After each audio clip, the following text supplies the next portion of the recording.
इस बार परसेंटेज क्या दे रही है, 12.5%। क्या दे रही है, 12/2%। तो सबसे पहले क्या लिखेंगे, परसेंटेज लिख देंगे। 12/2% कितना होता है मेरे भाई, ये 1/8 होता है। ठीक है, ओके। अब क्वेश्चन में इस बार ये दे रखा है, जिस नंबर को हम पहले ढूंढ रहे थे वो नंबर इस बार दे रखा है कि यदि इस नंबर में हम उसका इतना प्रतिशत जोड़ देते हैं तो हमें क्या मिलेगा। देखिए यहाँ तो 3264 लिखा है। अगर मैं उस नंबर को 8 मानकर चलूं, अगर मैं उस नंबर को यहाँ ये ना मानकर 8 मान लेता, तो 8 का इतना प्रतिशत यानी 1 8 में जोड़ेंगे तो 9 मिलेगा। पर क्वेश्चन कह रहा है कि 8 का नहीं, ओरिजिनल नंबर 8 नहीं है, 3264 है। यानी ओरिजिनल नंबर 8 नहीं है, 3264 है।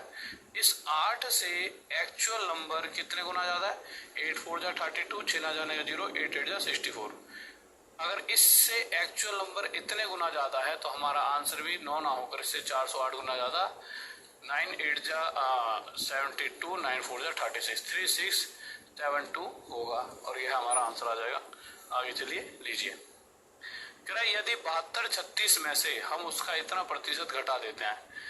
अब सबसे पहली बात, हमें कुछ नहीं पढ़ना क्वेश्चन में, नहीं तो कंफ्यूज हो जाओगे। सबसे पहले परसेंटेज देखेंगे, उसकी फ्रैक्शन देखेंगे, 1/9।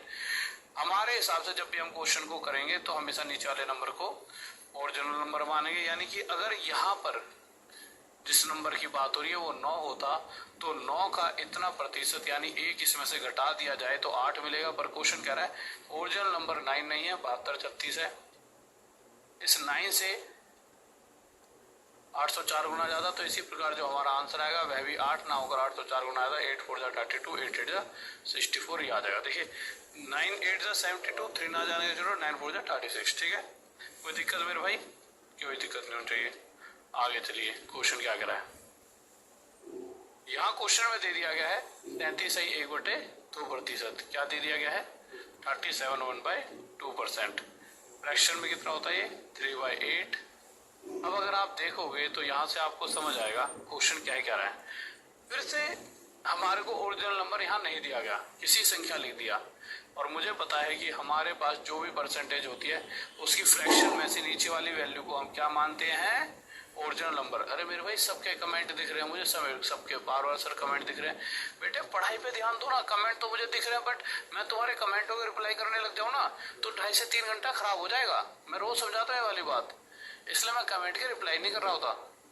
गुड आफ्टरनून भाई, गुड आफ्टरनून। तो मैं कमेंट के रिप्लाई इसलिए नहीं करता कि तुम 12-13 हजार बच्चा लाइव बैठा है, अब मैं इनमें से किस किस के कमेंट के रिप्लाई करूँ, समझ रहे हो। ठीक है, अब सभी चाहते हैं कि भाई सर जी हमसे बात करें, और ऐसा है मैं भी चाहता हूँ तुमसे बात करना, पर पहले एक बार सिलेक्शन करा दो ना यार तुम्हारा। आप समझ रहे हो कि आप तो जो 20 दिन में जो चीजें 1 साल में खत्म होती है वो 20 दिन में खत्म कराना आसान तो नहीं है। आ जाइए, तो क्वेश्चन कह रहा है यदि किसी संख्या के इतने प्रतिशत में 550 जोड़ दिया जाए। अब जैसा कि क्वेश्चन में किसी संख्या लिखा है, तो किसी संख्या तो हमें पता नहीं है वैसे, तो हमें पता है कि जो भी फ्रैक्शन होती है उसके नीचे वाले को ओरिजिनल नंबर मानते हैं। अगर यहाँ पर इसकी जगह 8 लिखा होता तो क्वेश्चन किस तरह से बनता कि यदि 8 के इतने प्रतिशत में 550 जोड़ दिया जाए तो हमें वह संख्या फिर से मिल जाती है। अब देखिए 8 के इतने प्रतिशत 3 में एक्चुअल में क्या जोड़ू, दोबारा से 8 मिल जाए, तो इस हिसाब से तो 5 जोड़ना पड़ेगा। भाई नॉर्मल सी बात है ना कि अगर वो नंबर मैं 8 मान रहा हूँ और 8 का इतना प्रतिशत यानी 3, तो 3 में ऐसा क्या जोड़ू दोबारा 8 मिल जाए, क्योंकि क्वेश्चन कह रहा है दोबारा से वही संख्या मिल रही है, तो मुझे 5 जोड़ना पड़ेगा। पर क्वेश्चन कह रहा है कि भाई 5 नहीं 550 जोड़ रहा है वो, तो इस 5 से जो नंबर जुड़ रहा है वह 110 गुना है, तो वह नंबर भी 8 ना होकर 110 गुना ज्यादा 880 आ जाएगा। आगे चलते हैं, लीजिए क्वेश्चन कह रहा है एक बेईमान दुकानदार दूध को लागत मूल्य पर बेचने की घोषणा करता है, परंतु वह दूध में पानी मिलाता है और 16 से 2.3% लाभ कमाता है। सबसे पहली बात क्वेश्चन क्या है, उससे पहले हमें सिर्फ और सिर्फ तय करना है कि 62/3% फ्रैक्शन में कितना होगा, 1/6। अब अगर इस क्वेश्चन को ध्यान से देखोगे तो क्वेश्चन में कह रहा है कि जितने रुपए में उसने दूध खरीदा, जैसे मैं 6 लीटर दूध खरीद के लाया 100 रुपए में, और 100 रुपए में दूध खरीद के लाया और 100 रुपए में ही आगे किसी को बेच दिया, तो एक बात बताओ, मैंने 100 रुपए में दूध खरीदा 6 लीटर और 100 रुपए में ही किसी को बेच दिया, मेरी जेब में कुछ आया एक्स्ट्रा? एक्स्ट्रा तो नहीं आया। फायदा क्या है, कुछ एक्स्ट्रा आ जाए। और ना ही मैंने मेरे भाई कोई घाटा भी खाया, जितने में खरीदा उतने बेच दिया। यानी कि अगर मैं 6 लीटर दूध ले आऊं और जितने रुपए में लाऊं उतने में बेच दूं तो फायदा और घाटा कुछ नहीं हुआ, परंतु मैं इतना % फायदा कमा रहा हूं। क्यों कमा रहा हूं? क्योंकि मैं दूध में पानी मिला रहा हूं। तो इस समय 6 लीटर दूध में इतना %, फायदे का मतलब क्या है, इतना %, यानी 1 पानी मिल रहा है। फायदा इस समय क्या है, पानी। मेन मुद्दा क्या है, इस समय जो फायदा है वो है पानी। जितना पानी मिला दोगे उतना ही फायदा कमा लोगे। नहीं तो भैया जितने उसने खरीदा बेच तो उतने में रहा है। यानी यहाँ से साफ साफ पता लगा कि 6 लीटर दूध में इतना % फायदा, यानी 1 फायदा, यानी 1 पानी मिलाया गया है।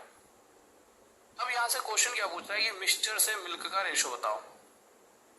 कभी कभी वो क्या पूछ लेता है, मिल्क और वाटर का रेशो बताओ। तो मिल्क कितना है, 6, तो उस 6 दूध में पानी कितना है मेरे भाई, 1। पर यहाँ मिश्रण यानी मिक्सचर और दूध का रेशो पूछा है, तो मिक्सचर मेरे भाई कितना हो जाए, 6 और 1 7 से मिल्क यानी दूध कितना है इसमें, 6। भाई टोटल अगर हम देखेंगे तो 6 और 1 7 मिक्सचर में दूध की मात्रा कितनी है, यानी मिल्क की मात्रा कितनी है, 6। यही हमारा आंसर हो चुका है। आगे चलते हैं, लीजिए। समझ पा रहे हो, कोई बड़ी बात नहीं है, ठीक है, आ जाइए। नहीं तो आप यही कर सकते थे इस क्वेश्चन को। तो देखो, ये दूध 1 पानी, टोटल मिक्सचर कितना हो गया, 7। इस 7 लीटर मिश्रण में 1 लीटर पानी है और 6 लीटर दूध, तो मिक्सचर और मिल्क का रेशो क्या आ जाएगा, 7:6। आगे चलते हैं, लीजिए। क्वेश्चन क्या रहा है, 12 से 1/2%। क्वेश्चन क्या कह रहा है मेरे भाई, 12 से 1/2%। कितना होता है मेरे भाई, 1/8। कितना होता है मेरे भाई, ये 1/8। अब अगर आप ध्यान से देखोगे तो क्वेश्चन क्या कह रहा है, क्वेश्चन कह रहा है कि a dishonest milkman sells milk दो। सबसे पहली बात वही सेम क्वेश्चन है, जितने में उसने दूध खरीदा उतने में ही बेच रहा है, पहली बात। बट वही चीज वो पानी मिला रहा है, फायदा जो है वो है पानी।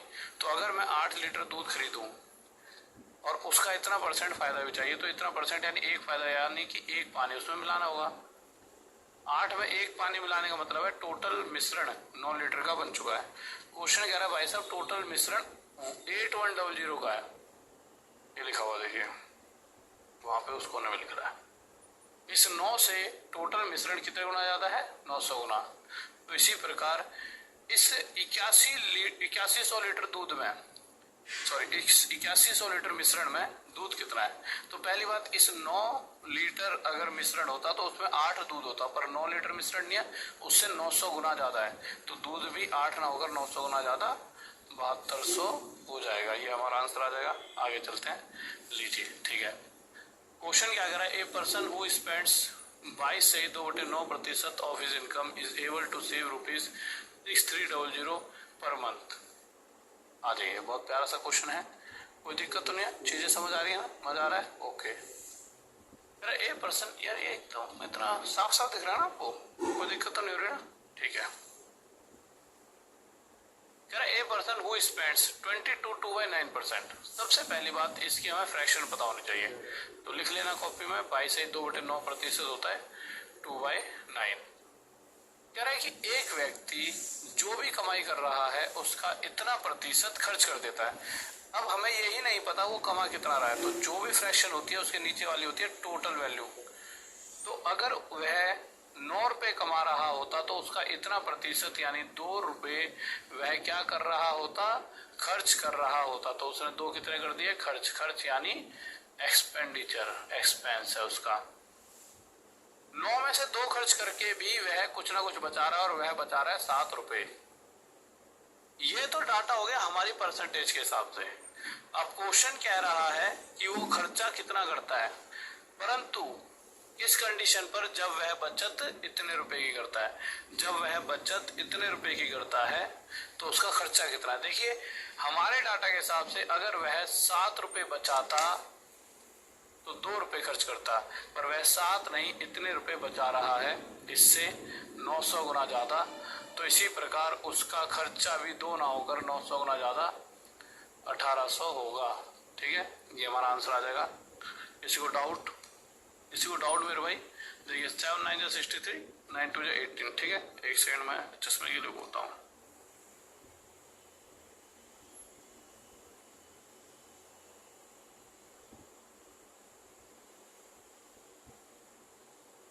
हाँ भाई, अगले क्वेश्चन पर आओ। कोई दिक्कत बताइए। अभी तो कोई है ही नहीं यहाँ पे, मुझे बुलाने पड़ेंगे लग रहा है। ठीक है, आ जाओ। आप तो सिर्फ क्वेश्चंस ही केवल, मेरे भाई क्या करवाऊँ फिर इसके अलावा? क्वेश्चन सॉल्व कराने के अलावा भी कुछ और कराना पड़ेगा? थ्योरी बता तो दिया मेरे भाई, आ जाओ। बिल्कुल बेसिक पढ़ना है तो फिर तो आपको पूरा वही लेना पड़ेगा ना, मैथ्स का आप कोर्स, क्योंकि आप क्या सोच रहे हो कि मतलब कि 22-20 दिन में बेसिक से बिल्कुल छोटी छोटी चीजें शुरुआत में ऐसे मैंने पढ़ा दिया। अगर कोई शायद आप एंड में आए होंगे, ठीक है, आ जाइए। एक सेकंड रुको।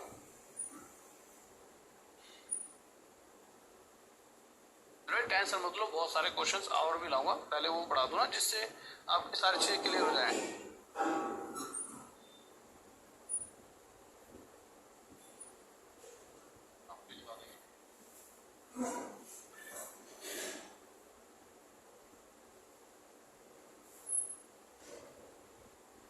मेरे बच्चों, ऐसा होता है, अगर आंसर नहीं आया तो क्या ये ना 1800 ये लिखा हुआ, यही तो आंसर है भाई।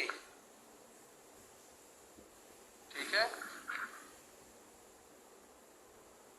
ठीक है, ओके, यही तो है। ठीक है, आगे आ जाइए, लीजिए।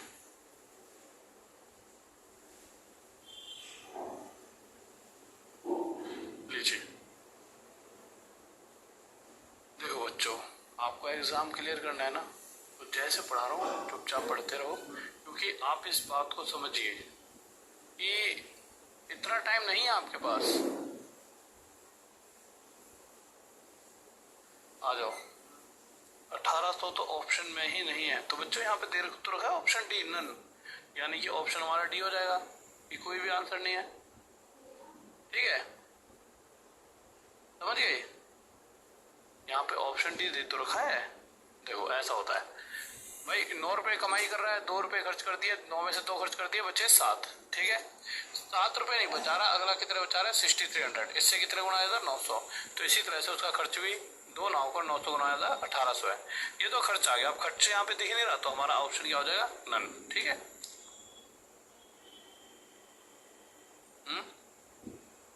पानी यहाँ थोड़ा सा देगा, आ जाइए मेरे भाई। जो टाइप सारे आते हैं ना परसेंटेज, ये सारे करा दूंगा, उसकी टेंशन मत लो। वो एक बच्चे के लिए कमेंट करा है जो ये कह रहा है कि सर ये बेसिक चीज भी बताते चलो, 1/5% में कैसे बदलते हैं, पर बदलने के लिए 100 की मल्टीप्लाई बता चुका हूँ। पर क्या होता है, कोई बच्चा आई 20 मिनट बाद क्लास में एंट्री कर रहा है और फिर वो पूरी क्लास खराब कर देता है। ठीक है, आ जाइए।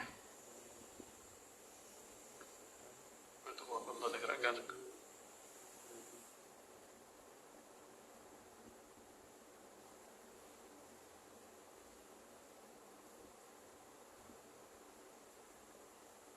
हाँ भाई, आ जाओ आ जाओ, लीजिए, आ जाइए। देखिए यार, क्या कह रहा है क्वेश्चन, जल्दी से देखते रहते हैं। कह रहा है कि इसके अंदर एक परसेंटेज दे रखी थी 37 1/2%। क्या दे रखा है मेरे भाई? 37 1/2%। 37 1/2% फ्रैक्शन में कितना होता है मेरे भाई? तो आपको सर 3/8 होता है। होता ही नहीं होता? बिल्कुल होता है। अब क्वेश्चन दिखाई दे रहा, पहुंचना पड़ेगा।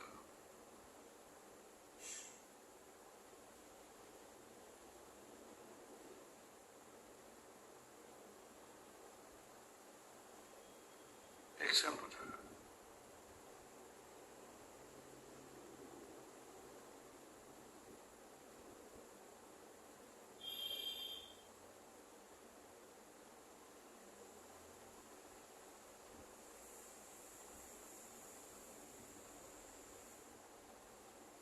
लीजिए, आ जाइए, अब सही है।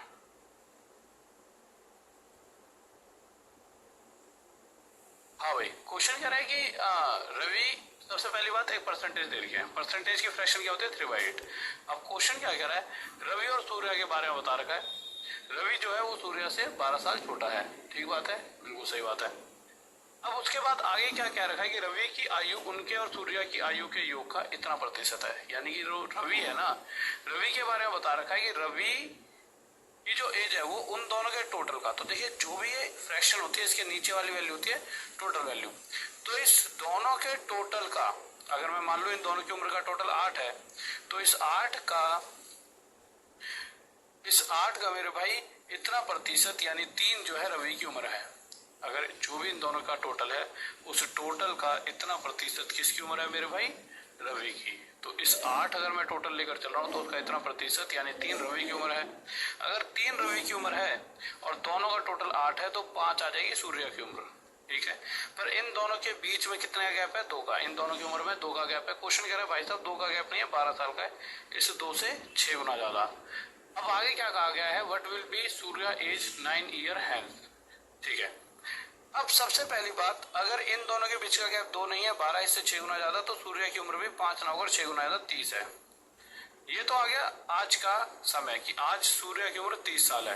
क्वेश्चन कह रहा है आज नहीं, आज से 9 साल बाद इसकी उम्र कितनी होगी, तो 30 + 9 इसकी उम्र 39 ईयर्स हो जाएगी, ठीक है। आ जाइए, लीजिए क्या कह रहा है क्वेश्चन। अगला क्वेश्चन कह रहा है कि 2 छात्र एक परीक्षा के लिए उपस्थित हुए, उनमें से एक ने दूसरे की तुलना में 19 अंक अधिक हासिल की, और जिसने भी अभी तक पिछली क्लासेस नहीं पढ़ी है प्लीज पिछली क्लासेस पढ़ लेना। हमें पूरा क्वेश्चन पढ़ने से सबसे ज्यादा जरूरी है कि एक परसेंटेज दे रखी है 60%, इतना होता है 3/5। अब क्वेश्चन में क्या कह रहा है, जितने दोनों ने नंबर लिए हैं, अगर मैं मान लूं कि दोनों का टोटल 5 है तो इस 5 का इतना प्रतिशत यानी 3 नंबर किसी एक ने लिए हैं, किसी ने 3 लिए हैं तो दूसरे ने 2 लिए होंगे। कैसे पता चला, क्योंकि दोनों का टोटल 5 होना चाहिए, तो एक ने दूसरे से 1 ज्यादा लिया है। क्वेश्चन कह रहा है 1 नहीं 19 नंबरों का गैप है, इस 1 से एक्चुअल गैप 19 गुना ज्यादा है, तो पहले वाले के नंबर 3 ना होकर 19 गुना ज्यादा, 19 टाइम ज्यादा 57 आ जाएगा, दूसरे वाले के भी 19 गुना ज्यादा 38 आ जाएंगे, ठीक है। यानी 57 और 38 हमारा सेकंड ऑप्शन हो जाएगा। अगला क्वेश्चन कह रहा है कि मेरे भाई x is 16/3% less than y। सबसे पहली बात x और y का रेशो पूछा है। 16/3% क्या होता है, तो आपको वो सही होता है 1/6, नीचे वाला नंबर होता है एक्चुअल नंबर, और इसके बाद कोई एक नंबर और पूछा जाएगा जिसमें कुछ बदलाव होगा। अब वो बदलाव क्या हो सकता है, वो बदलाव 6 का इतना प्रतिशत यानी 1 ज्यादा किया जा सकता है 6 में, या 6 में 1 घटाया जा सकता है। अब क्वेश्चन क्या पूछ रहा है कि x y से इतना प्रतिशत कम है। अब देखिए x जो है वो कम है, यानी कम और ज्यादा होकर जो नंबर आएगा वो है दूसरा नंबर, ठीक है। x जो है या तो कम होकर हमें मिलेगा या फिर x क्या होगा, x से ज्यादा हो सकता है एक्चुअल नंबर से। तो किससे x क्या है, y से, तो यानी कि नीचे वाले नंबर को हम क्या मानकर चलेंगे, y। जिसमें चेंजेस होंगे और चेंज होने के बाद जो नंबर आएगा वो कहलाता है दूसरे वाला नंबर। तो x क्या है, इसके अंदर ये x कब मिलेगा, जब y में से कुछ कम किया जाएगा। तो y अगर 6 है तो इस 6 का इतना प्रतिशत यानी 1 कम करने पर जो नंबर आएगा वह हमारा x है। तो x की वैल्यू 5 आई और y की 6, और यही हमसे पूछा गया था x और y का रेशो। अब आप ध्यान से फिर से समझेंगे, x जो है y से इतना प्रतिशत कम है, यानी x तक पहुंचने के लिए y में से कुछ घटाना पड़ेगा, और हमें पता है घटाया या जोड़ा जाता है हमेशा नीचे वाले नंबर में, यानी कि x तो अभी ढूंढना पड़ेगा, तो नीचे वाला नंबर क्या होगा, पक्का पक्का y। जैसा क्वेश्चन देखिए, salary of a person was reduced by 10%। जब भी इस तरह के क्वेश्चन आते हैं कि किसी व्यक्ति की सैलरी वगैरह रिड्यूस्ड हो रही है, जैसे हम रिड्यूस का मतलब क्या है 10% यानी 1/10, यानी एक्चुअल वह 10 रुपए कमा रहा था तो आज वह 1 रुपया कम 9 रुपए कमा रहा है। पर क्वेश्चन कह रहा है फिर से पहले जितना कमाने के लिए, यानी अगर वो अब 9 रुपए कमा रहा है तो पहले जितना यानी ओरिजिनल जैसे पहले कमाता था उतना कमाने के लिए इसे अब से 1 रुपया ज्यादा कमाना होगा, यानी 9 पर 1 की वृद्धि और 1/9, 11 से 1/9%, यह हमारा उत्तर हो जाएगा, ठीक है। आ जाइए आगे। क्या कह रहा है, इस वाले क्वेश्चन पर आने से पहले कुछ आगे क्वेश्चंस कराऊंगा, उनको देख लेना, बहुत बेसिक से होंगे, ठीक है। इसको देखो, जब भी कभी क्वेश्चन कह देगा कि चाय में 20% की वृद्धि हुई, चाय के दाम में 20% की वृद्धि, 20% 1/5, ठीक है। यानी कि ओरिजिनल पहले 5 था तो अब खर्चा 1 ज्यादा 6 हो चुका है। क्वेश्चन कह रहा है पहले ही जितना खर्चा अगर रखना हो तो चाय में कितनी की कमी करनी पड़ेगी। तो भैया 6 से 5 खर्चा रखना है तो 6 पर 1 की कमी, और 1/6 16 से 2/3%। परंतु ये जो क्वेश्चन होता है ना चाय वाला, ये क्वेश्चन आगे भी आएगा, और इस पे हमेशा क्वेश्चन आपका आते आता है एग्जाम में, और किस तरह से क्वेश्चन पूछे जाते हैं वो सारी चीजें मैं आगे आपको बताऊंगा, ठीक है। आगे आ जाइए, क्या कह रहा है क्वेश्चन, कह रहा है 6300 10800 का कितना प्रतिशत है। तो लीजिए, आ जाइए, 6300 10800 का कितना प्रतिशत है। तो 6300 इस 10800 का कितना प्रतिशत है, अब आपको ये बताना है। तो जब आप इसे सॉल्व करोगे तो आप क्या देखोगे मेरे भाई, आ जाइए ले लेते हैं। सबसे पहली बात, इस क्वेश्चन से पहले एक छोटी सी बात मैं आपको बताना चाहूंगा। अगर कहीं पर 1/7 लिखा है और मैं कहूं कि इसे प्रतिशत में बताइए, तो अभी थोड़ी ही देर पहले बता के हटाऊं, इसे प्रतिशत में 14 सही 2/7% कहा जाता है। परंतु अगर 1/7 की जगह मुझसे 2/7 पूछ लिया जाए, समझेंगे इस चीज को, 1/7 इतना % होता है, परंतु मुझसे 2/7 पूछ लिया जाए तो आप क्या करोगे। आपको पता है 1/7 कितना होता है मेरे भाई, 14 सही 2/7%। आप इसे 2/7 बनाने के लिए इधर 2 की और इधर 2 की मल्टीप्लाई कर दोगे। जब आप यहाँ 2 की मल्टीप्लाई करोगे तो 2 एकम 2 या 2/7 हो जाएगा, और यहाँ 2 की मल्टीप्लाई करोगे तो 14 दूनी 28, 2 दूनी 4/7%। तो यह इसका एक तरीका होता है क्वेश्चन को जल्दी से सॉल्व करने का। जैसा कि कोई भी देख लो, अगर मुझे 5/11 को प्रतिशत में बदलना है परसेंटेज में, तो मुझे पता है 1/11 कितना होता है मेरे भाई, 9 सही 1/11%। परंतु मुझे 5/11 चाहिए, यानी यहाँ 5 की मल्टीप्लाई और यहाँ भी, यहाँ 5 की मल्टीप्लाई करते 5 का 5 या 5/11 बन गया। 9 5 जा 45, 5 1 जा 5/11%। यह है मेरे भाई हमारा आंसर, उत्तर आ जाएगा। किसी को डाउट नहीं होना चाहिए। आगे चलते हैं, लीजिए अब हम इस क्वेश्चन पर आए। अब ये देखिए क्वेश्चन क्या कह रहा है, देख लेते हैं। इस क्वेश्चन के अंदर 6300 10800 कितना प्रतिशत है। तो अब आप क्या करोगे, सबसे पहले तो 20 से 20 घटाओगे, या फिर इससे पहले एक छोटी सी चीज और बताओ,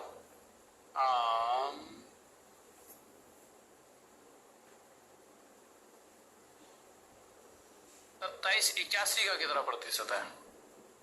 2781 का कितना % है, ये बताओ पहले।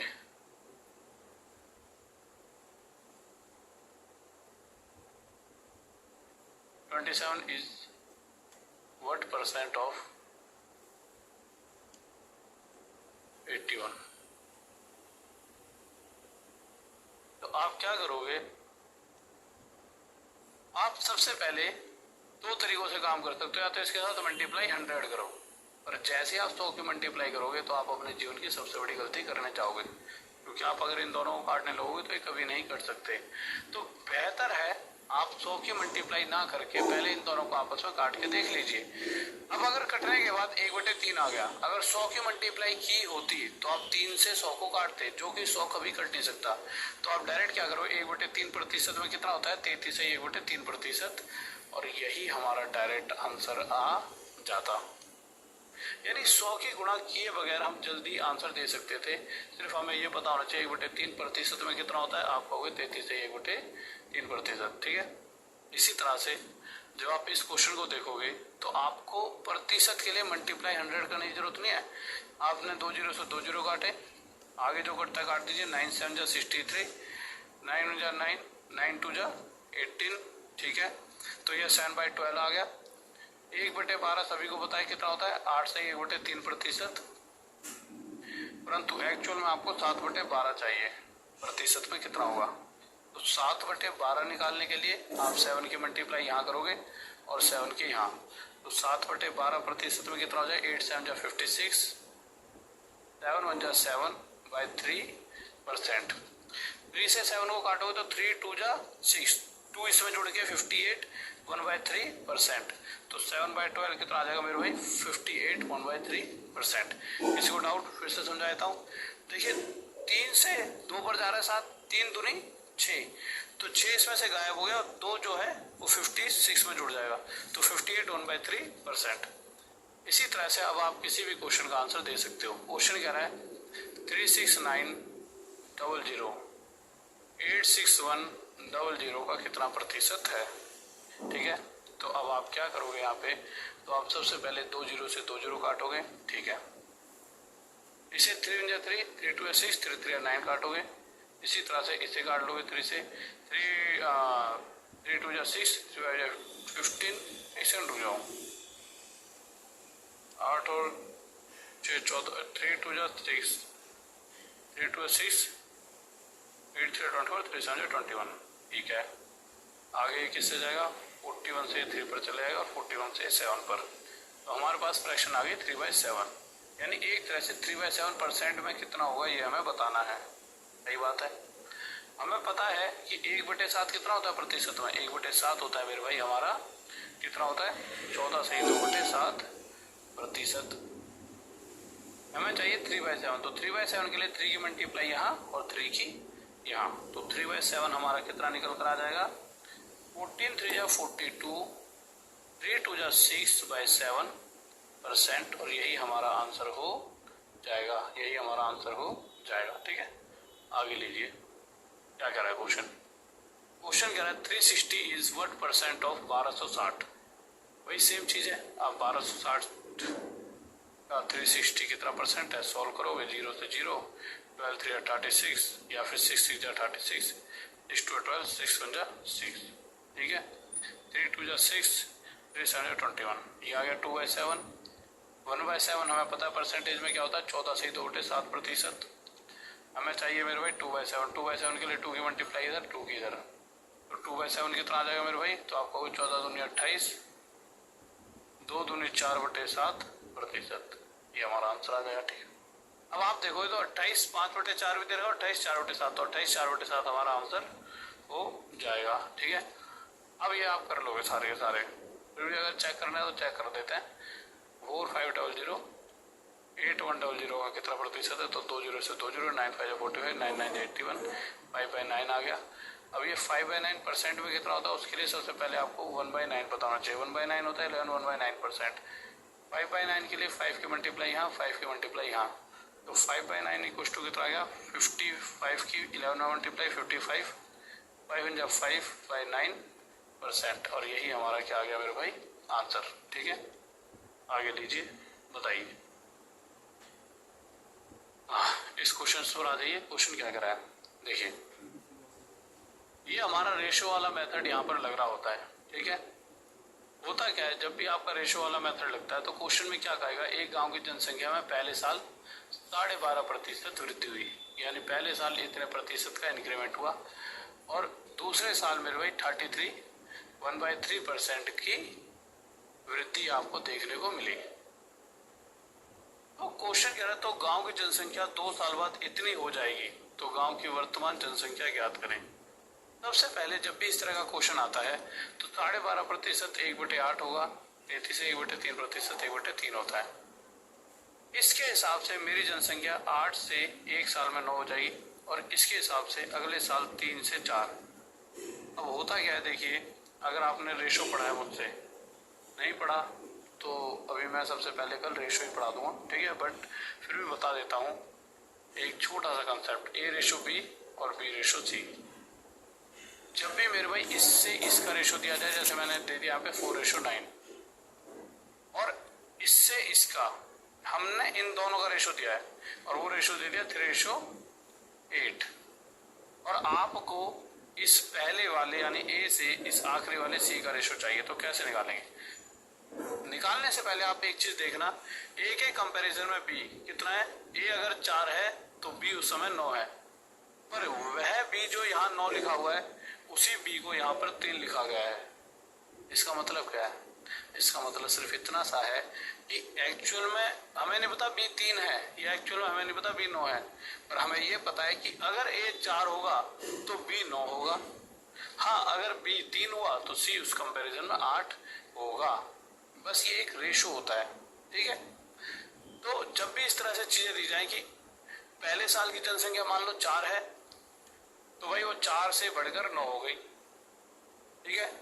अब ये जो जनसंख्या बी है वह बी इस तरह से अगले साल बढ़ रही है कि अगर वह 3 होती तो वह 3 से कितनी हो जाएगी?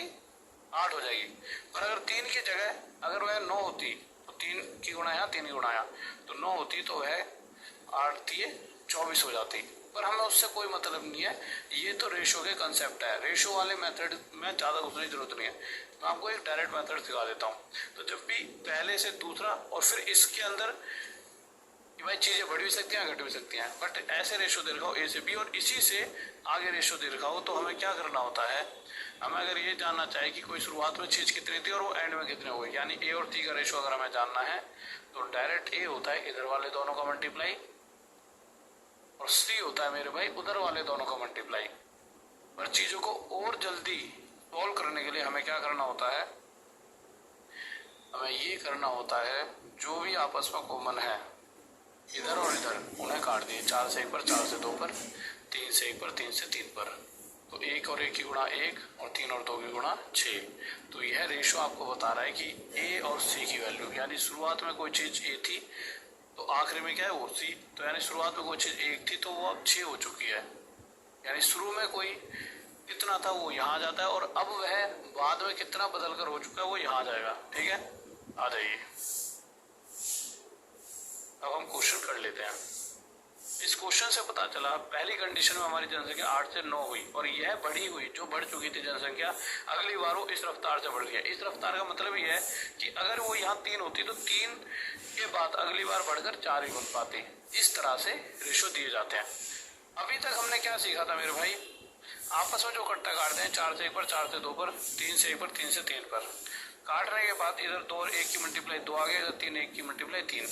ये रेशो बताता है कि शुरुआत में अगर जनसंख्या 2 थी तो अब 3 हो चुकी है। पर क्वेश्चन क्या कह रहा है भाई साहब कि 2 साल के बाद वह 3 नहीं हुई, वह 2700 हो चुकी है। कितनी हो चुकी है? 2700। इस 3 से 900 गुना ज्यादा।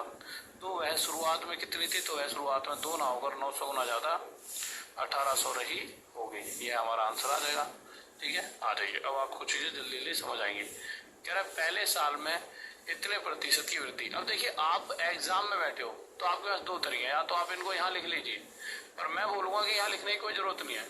14 से 2 7% की वृद्धि, फिर 25% की वृद्धि, ठीक है। तो आप क्या करोगे? ये 1/7 होता है, ये 1/4। इस कंडीशन में 7 पर इंक्रीमेंट का मतलब होता है 7 में 1 जुड़ जाएगा और अगली बारी भी फिर 4 से 5, 4 एकम 4, 4 दूनी 8, 7 एकम 7, 5 2 10। यानी शुरुआत में जनसंख्या 7 थी तो वह बढ़कर 10 हो चुकी है। क्वेश्चन क्या कह रहा है कि 2 साल बाद जनसंख्या 10 नहीं 4100 हो चुकी है। इस 10 से 410 गुना, तो शुरुआत में भी वह 7 ना होकर 410 गुना ज्यादा कितने रही हुई? 0 7 7 4 28। अब आपको जो मैं बात बताने जा रहा था वो सिर्फ इतने से बता रहा था, ठीक है। किसी को डाउट इसमें? कोई दिक्कत नहीं है ना? ठीक है,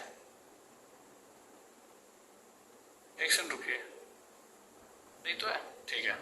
ऊपर वाले में अलग दे रखी, दोनों में सेम है ना? हाँ ठीक है। अब मुद्दा क्या आता है, आपके दिमाग में एक चीज आएगी कि सर ऐसे लिखने की जगह और क्या कर सकते हैं। देखिए डायरेक्ट आपको सिंपल, पहले साल इतने प्रतिशत वृद्धि यानी इंक्रीमेंट, तो इसका फ्रैक्शन अपने दिमाग में रखो 1/7। वृद्धि का मतलब है ऊपर प्लस लगा के चलो, फिर अगली बार 25% दिमाग में 1/4 वृद्धि यानी 1/4। इस तरह से करोगे तो चीजें आसान लगेंगी। ऐसे 16 से 2/3% 1/6 वृद्धि हो रही है, कमी इंक्रीमेंट। यहाँ पे वृद्धि दिखा रही है, वहां पे इंक्रीज लिख रहा है, वृद्धि यानी 1/6। फिर आगे 37 सही 1/2% 3/8 कमी हो रही है तो माइनस। फिर मेरे भाई 57 1/7% 4/7 फिर से इंक्रीमेंट हो रहा है प्लस। पहली कंडीशन में 6 से 7, दूसरे में 8 से 3 गया 5, फिर 7 4 11। आपस में काट दीजिए, जो कट सकते होता है। तो 8 6 48, 5 × 11 55, यानी शुरुआत में अगर जनसंख्या 48 थी तो 3 साल बाद वह 55 हो चुकी है। सही बात है, सही बात है, बिल्कुल सही बात है। पर क्वेश्चन कह रहा है 3 साल बाद वह 55 नहीं हुई, 165000 हुई है। 3 साल बाद वह 165000 हो चुकी है। अब इस 55 से यह कितने गुना जाता है, 3000 गुना जाता है।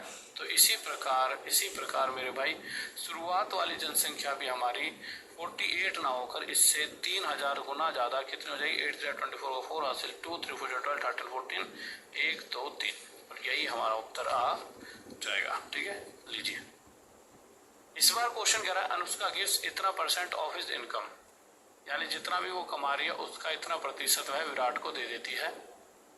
ठीक है, और उसके बाद बचे हुए का यानी रिमेनिंग जो भी उस पर बचा है उसका 50% उसने कपड़े और किस पे खर्च कर दिया मेरे भाई, मतलब ऐसे ही जो भी चीज होती है आइटम्स पे खर्च कर दिया, और बाद में उसके पास 1270 रुपये बचे।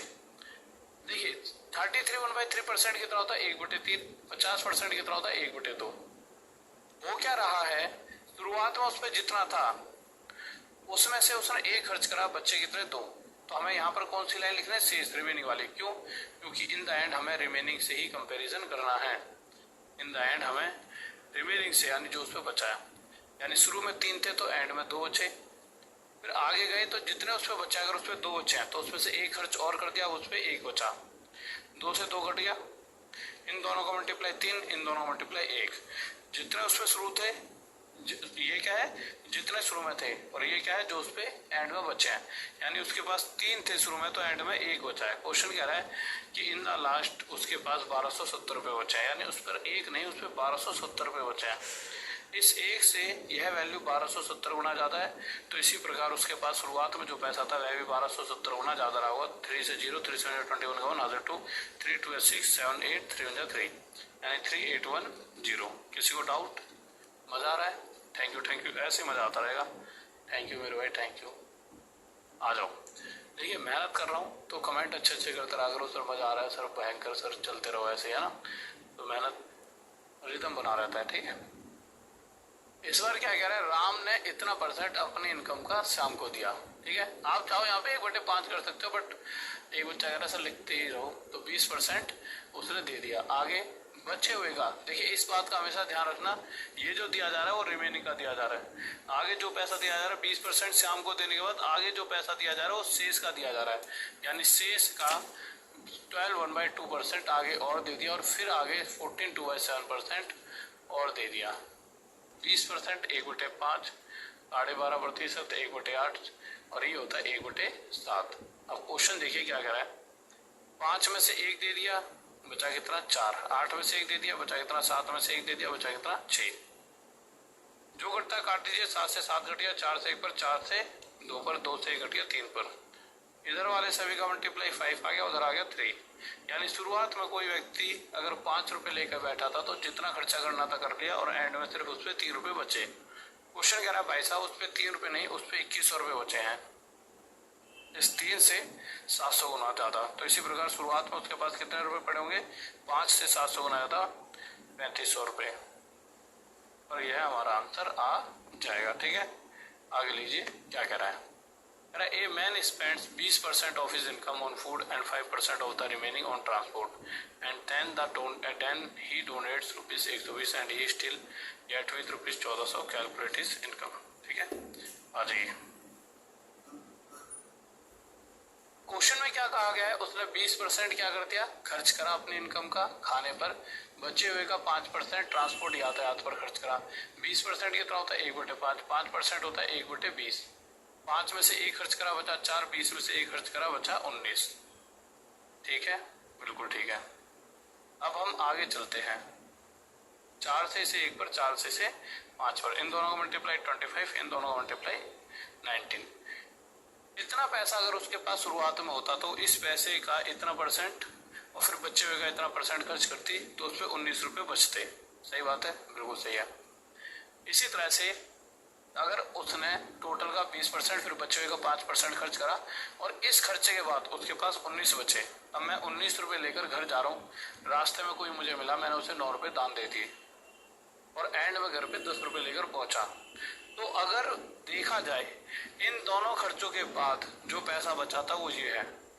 तो इसी प्रकार इन दोनों खर्चों के बाद एक्चुअल में जो पैसा बचा होगा वो कितना बचा होगा, 120 प्लस 1400 यानी कि 1520। भाई 120 प्लस 1400 इन दोनों का टोटल, यानी उसके पास 1520 रुपए बचे होंगे। यानी कि इन दो खर्चों के पास उसके पास 1520 रुपए थे, जिसमें से उसने 120 रुपए दान करे। पर अगर नहीं करे होते तो उस पर ये बचे हुए थे। यानी कि हमारे हिसाब से इन दोनों परसेंटेज खर्च करने के बाद उस पर 19 बचे, पर क्वेश्चन कह रहा 19 नहीं 1520 बचे होंगे। इससे कितने गुना, 80 गुना। तो इसी प्रकार शुरुआत में उसके पास कितना पैसा था, 25 का 80 गुना यानी 2000 रुपए। और यह हमारा क्या आ जाएगा, आंसर। क्या आ जाएगा मेरे भाई, आंसर। अगले क्वेश्चन पर चलते हैं। लीजिए, जब भी क्वेश्चन ये ऐसा आ जाए भाई 20% बुक है हिंदी में लाइब्रेरी में, 50% बची हुई का इंग्लिश में और बची हुई का 30% फ्रेंच में, तो आप क्या करोगे, एक तरफ 20%, फिर 50% और आगे मेरे भाई 30%। 20% 1/5, 50% 1/2, 30% 3/10। तो 5 में से 1 है तो बची 4, 2 में से 1 है तो बची 1, 10 में से 3 है तो बची 7।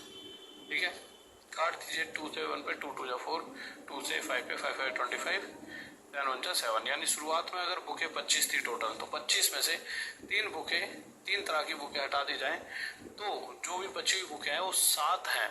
पर क्वेश्चन कह रहा है जो भी बची हुई बुकें हैं इफ रिमेनिंग 7700 और अदर लैंग्वेज में जो बुकें हैं वो 7700। इस 7 से 1100 गुना ज़्यादा। तो इसी प्रकार टोटल शुरुआत में जो बुकें थी वह भी 2500 ना होंगे, 1100 ना ज़्यादा, 27500। यह रही होंगी 27500। ये आंसर आ गया। आगे चलिए, इन 2001 the Prince of a building was 80% of its original price of a building. ये तो क्वेश्चन बीच में कहाँ से आ गया, इसको थोड़ी देर में करते हैं। इस पर आ जाइए, या फिर अगर ये करना भी हो तो नॉर्मल सा क्वेश्चन है कि 2001 में प्राइस ऑफ बिल्डिंग वाज 80%, जो भी उसका ओरिजिनल प्राइस था 2001 में उसका प्राइस कितना हो गया, उसका 80% यानी 80। 2002 में उसका प्राइस 60% हो गया ओरिजिनल का यानी 60। तो भाई 2001 में 80 था, 2002 में 60 हो गया, यानी कि प्राइस में कमी आ रही है 20 की। ठीक है, तो क्वेश्चन कह रहे हैं किस तरह से चीजें घट रही हैं। तो 80 पर 20 की कमी, ठीक है, प्रतिशत के लिए मल्टीप्लाई 100। 20 से 4 पे, 4 से 25 पर 25% हमारा उत्तर आंसर आ चुका है। ठीक है, लीजिए आ जाते हैं फिर से पिछली वाले ही क्वेश्चंस की तरफ। मतलब जैसे पिछले क्वेश्चंस देखिए, एक पुस्तकालय में 30% पुस्तकें अंग्रेजी में, 50% पुस्तकें हिंदी में और शेष 500 अन्य भाषाओं में। अगर पुस्तकालय में, जैसा कि क्वेश्चन में क्या रखा, 30% तो इंग्लिश में है। अब जो ये 50% है, 50% है, ये 50% रिमेनिंग का नहीं है। अगर रिमेनिंग होता तो रिमेनिंग का मतलब इतना होता है, जैसे मैंने 100 रुपये है मुझ पर, 100 रुपये का मैंने 20% खर्च कर दिया, यानी 20% यानी 100 रुपये का 20% 20 होता है, 21% 21 होता है और 23% 23 होता है। तो 100 रुपये का 20% यानी अगर मैं 20 रुपये खर्च कर दूं तो मुझ पे 80 रुपये बचे। अब मैं कह दूं कि मैंने आगे 80 रुपये का 10% और खर्च कर दिया, तो 80 का 10% और खर्च करने का मतलब है कि मैंने 8 रुपये और खर्च करे और मुझ पर बचे 72 रुपये। तो ये होता है शेष वाली फीलिंग कि भाई इसका इतना % खर्च करा, अब जो बचा फिर उसका यानी रिमेनिंग का 10% और खर्च करा।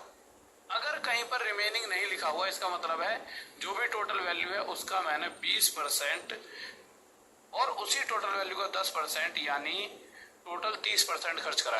अब इसमें और इसमें क्या अंतर है, देखिए अगर यहाँ देखा जाए तो 20 और 8 टोटल 28 रुपये खर्च हुए हैं।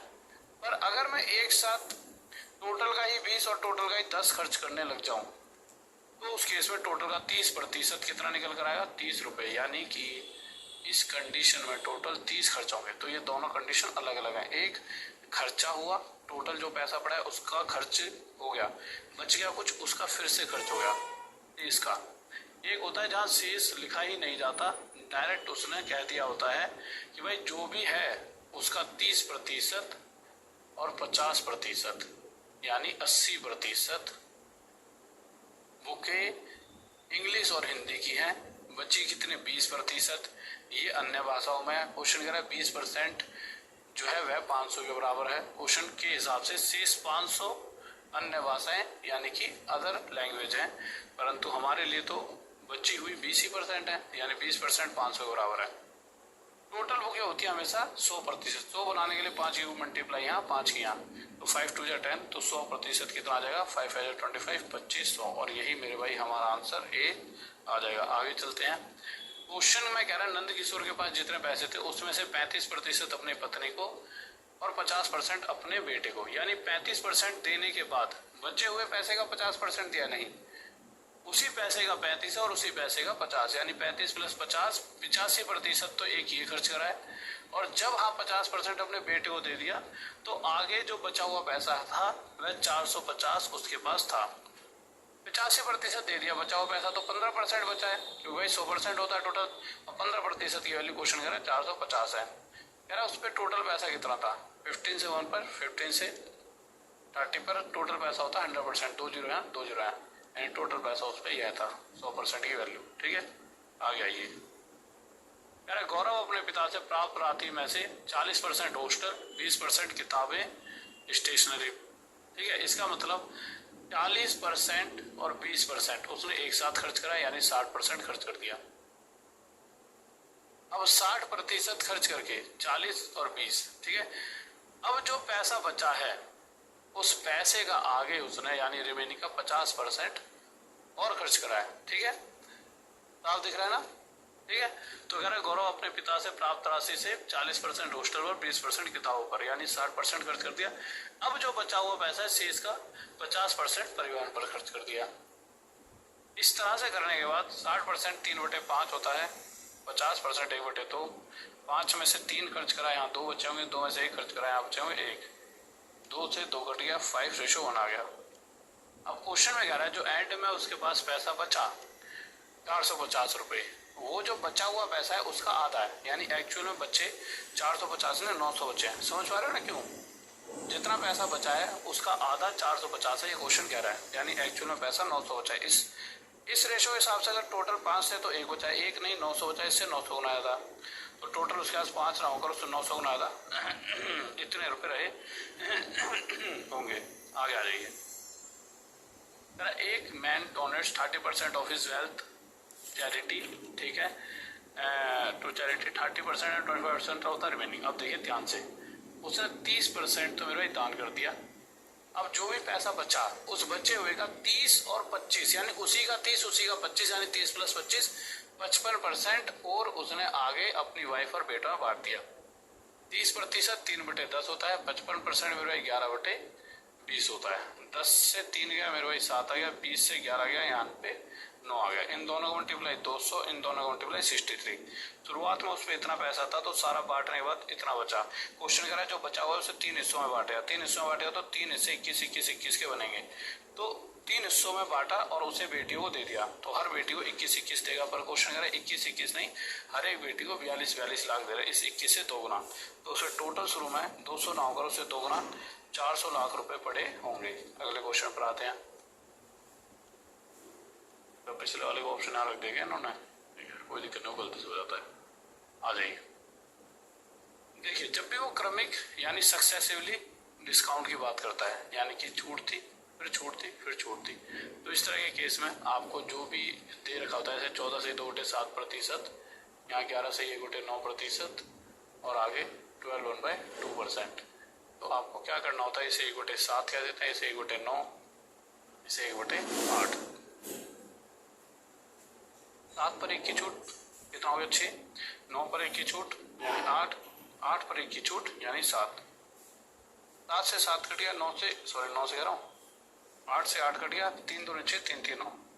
तो इन द एंड हमें पता लगा कोई चीज कोई वैल्यू अगर 3 थी तो इस तरह की 3 क्रमागत यानी सक्सेसिवली डिस्काउंट देकर वह 3 से 2 की बची, यानी 3 पर 1 का डिस्काउंट, और 3 पर अगर 1 का डिस्काउंट है 1/3 33 1/3% होता है, और यही मेरा आंसर आ जाएगा। ठीक है, आ जाइए। इस तरह से भी क्वेश्चन आता है बहुत बार। ये क्या कह रहा है इस क्वेश्चन में, एक परीक्षा में बी को ए के कंपैरिजन में इतने प्रतिशत कम नंबर मिले हैं।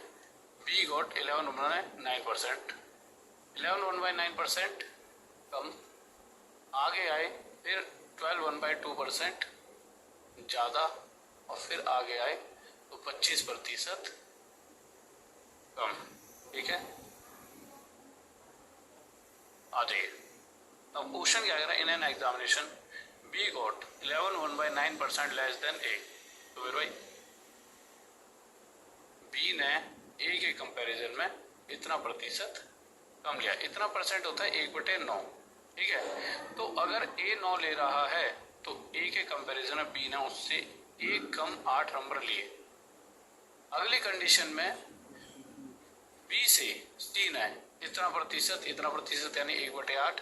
तो अगर बी 8 ला रहा है तो सी उससे इतना परसेंट यानी एक ज़्यादा 9 नंबर लाएगा। 25% 1/4 कमी हो रही है, तो 4 पर 1 की कमी 3। सोल्व कर दीजिए, 8 से 8 कट गया, 9 से 9 कट गया, 4:3 हमारा यहाँ पर आ गया। इस रेशो का मतलब है सबसे पहले वाला व्यक्ति 4 नंबर लाया है तो सबसे एंड वाला व्यक्ति 3 नंबर लाया है। सबसे पहले वाला व्यक्ति ए है और सबसे एंड वाला व्यक्ति है कौन, डी, जिसके बारे में बता रहा है डी के 180 नंबर आए हैं। अगर डी के 3 नंबर आए होते तो ए के 4 नंबर आते। डी के 180 नंबर आए हैं, इससे कितने गुना आया था 60, तो ए के भी 4 ना आकर 60 गुना जाता, 240 नंबर आए होंगे। यही हमसे पूछा गया है। ठीक है, ओके मेरे भाई ए के कितने नंबर आए होंगे। ठीक है, 180 दे रहे हैं ना क्वेश्चन में। ठीक है, नीचे भी हाँ, ठीक है ठीक है ठीक है। तो इसका जो ऑप्शन है ना 240 को यहाँ लिखा हुआ है, मुझे लग रहा है एक एक पेज आगे ऑप्शन चले गए हैं। ठीक है, तो कोई दिक्कत मत लेना, एक एक पेज ऑप्शन आगे चले गए हैं। कह रहा है किसी वस्तु के भाव में 37 सही 1/2% की कमी हो गई। यहाँ तक कोई दिक्कत नहीं है ना आपको। ठीक है, इसी वस्तु के भाव में 37 से 1/2% की कमी हो गई, किंतु वस्तु की दैनिक बिक्री में 14 से 2.7% की वृद्धि हो जाती है। ठीक है, आ जाइए।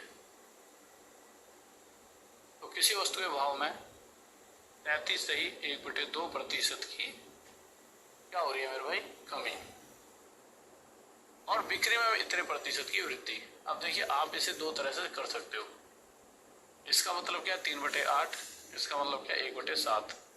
पहली लाइन में उसने क्या कहा है, प्राइस, यानी प्राइस की अगर मैं बात करूं तो कोई सामान जो 8 रुपए का रहा होगा अब 3 कम 5 रुपए का हो गया।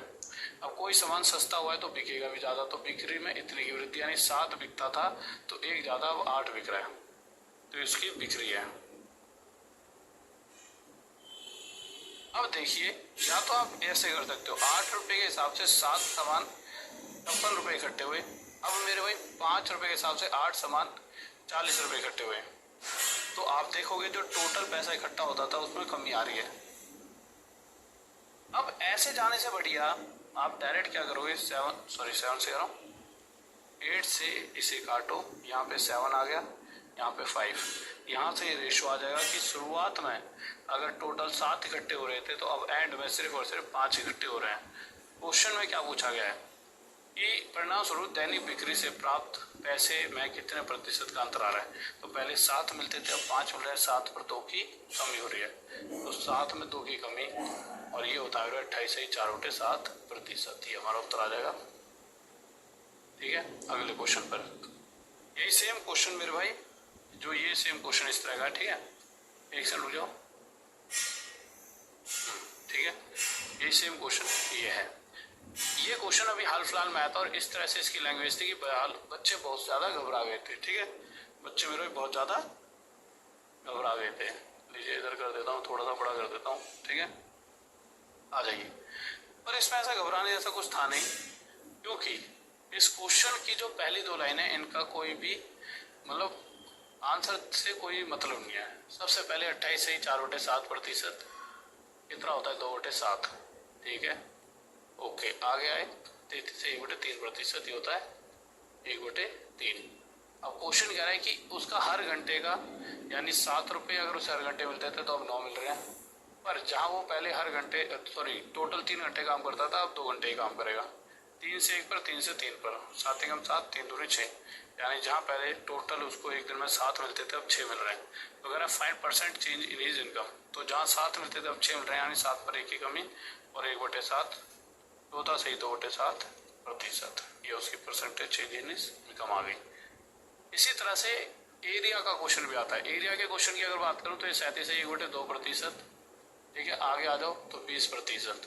अब क्वेश्चन कह रहा है कि अगर मैं लंबाई की बात करूं, यानी जिसे हम लेंथ कहते हैं, तो उसके अंदर इतने प्रतिशत की वृद्धि हो जाए, और मेरे भाई अगर मैं चौड़ाई की बात करूं तो चौड़ाई में 20% की कमी हो जाए। तो 37 है 1/2% 3/8 होता है। चौड़ाई की अगर बात करूं तो 20% 1/5। यहाँ पे इंक्रीमेंट हो रहा है 8 से 3 11, यहाँ पे डिक्रीमेंट होता है 5 से 1 कम 4। ये लंबाई है, ये चौड़ाई, इन दोनों का मल्टीप्लाई ही क्या जाता है एरिया। पर जो कट सकता है काट दीजिए, जैसे 4 से 1 पर 4 दूनी 8 रेशो है ना, ये 5 दूनी ये 10 हो गया, 11 एकम 11। यहाँ से आपको क्या पता चला कि शुरुआत में एरिया 10 था तो अब 11 हो चुका, तो 10 से 1 की वृद्धि, 10 पर 1 की वृद्धि 1/10, 10% की वृद्धि, यानी चेंज हो रहा है एरिया में। ठीक है, अगले क्वेश्चन पर ही आप कर ही लोगे, सेम क्वेश्चन है। अगर देखना हो तो 12.5% 1/8 वृद्धि हो रही है तो प्लस, 33 से 1/3% 1/3 वृद्धि हो रही है तो प्लस, 8 से 9 3 से 4। ठीक है, जो घटता काट दिए, 4 से 1 पर 4 से 2 पर 3 से 1 पर 3 से 3 पर, यहाँ पे 2 आ जाए, यहाँ पे 3, यानी पहले एरिया 2 था तो अब 3 हो चुका है। 2 पर 1 की वृद्धि और 2 पर 1 की वृद्धि 1/2 50%। अगले क्वेश्चन पर आ जाइए। अब ये क्वेश्चन क्या कर रहा है, थोड़ा सा पानी पी लो जब तक आप इस क्वेश्चन को कीजिए, क्या कह रहा है। ओके ओके मेरे भाई, ओके सही जा रही है स्पीड, बहुत बढ़िया, शाबाश शाबाश शाबाश। लीजिए देखिए क्या कह रहा है क्वेश्चन।